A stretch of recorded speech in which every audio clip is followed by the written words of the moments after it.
¿Qué tal? Esta es la videocolumna Nuestra Realidad Histórica y les doy la bienvenida.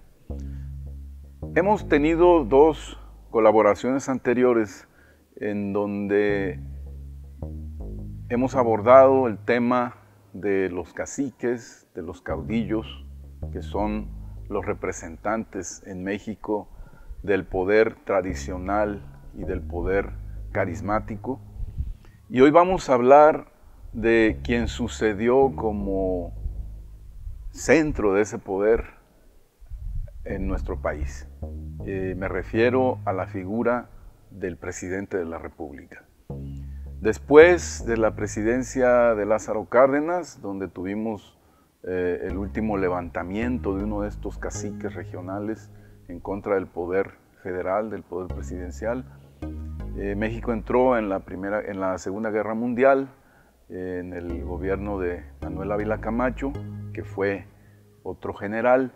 y a partir de 1946 empezó en nuestro país el gobierno de los presidentes civiles, que originalmente eran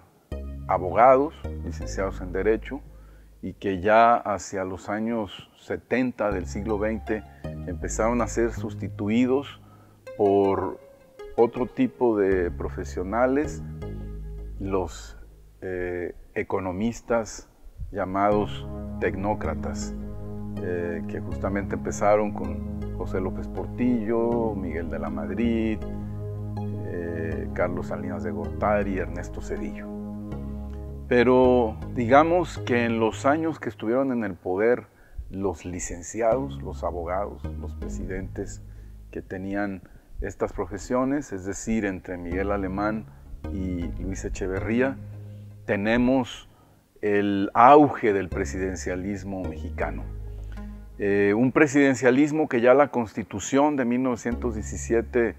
establecía al darle al presidente de la República el carácter de jefe de Estado y de jefe de gobierno, de jefe de las Fuerzas Armadas,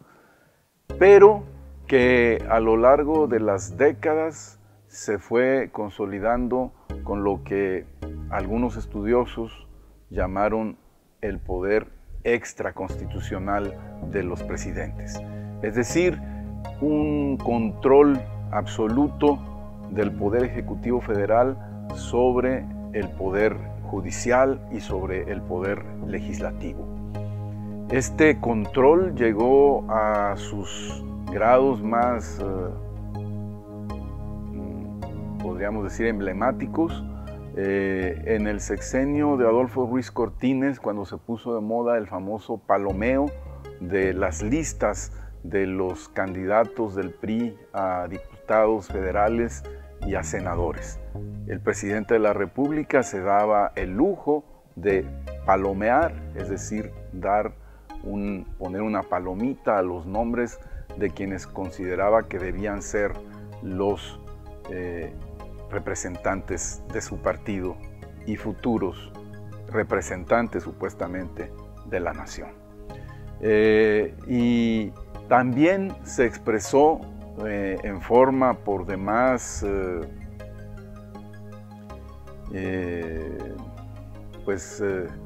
característica en el nombramiento, o por lo menos la gran importancia que tenía la opinión del presidente de la República en turno acerca de quién sería su sucesor, el candidato del PRI, que seguramente llegaría a ser presidente de la República. De tal manera que las elecciones se convirtieron en un mero trámite para guardar la formalidad democrática, así como se guardaba la formalidad democrática en el gobierno dictatorial de Porfirio Díaz, que también había elecciones a todos los niveles y para todos los cargos que estaban establecidos como elegibles. Pues también en estas décadas del auge del PRI y del auge del presidente de la República se cumplían con esas formalidades. Pero era un ritual vacío, un ritual realmente en donde el pueblo que acudía a las urnas era minoritario, se inflaban. Hoy tenemos cada vez más evidencia de que se inflaban los resultados electorales para que no quedara tan evidenciada la ausencia de la gente en las urnas. Y bueno, este poder presidencial, lógicamente, no acabó con los caciques, acabó con los caudillos, sobre todo con los caudillos militares, pero a nivel de las regiones, a nivel de los estados, a nivel, como ya habíamos dicho, de los sindicatos corporativos, los sindicatos oficialistas, siguió habiendo caciques, pero estos caciques reconocieron la autoridad presidencial, se subordinaron a esa autoridad y vimos, por ejemplo, que cuando no lo hicieron, pues pagaron las consecuencias, como por ejemplo Joaquín Hernández Galicia, el dirigente petrolero, en el sexenio de Carlos Salinas de Gortari, que justamente fue encarcelado porque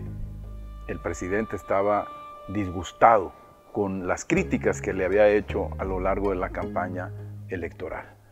Y bueno, esta presidencia que se consideraba, lo dijo Enrique Krause, una presidencia imperial, se suponía que había sido superada con la transición del año 2000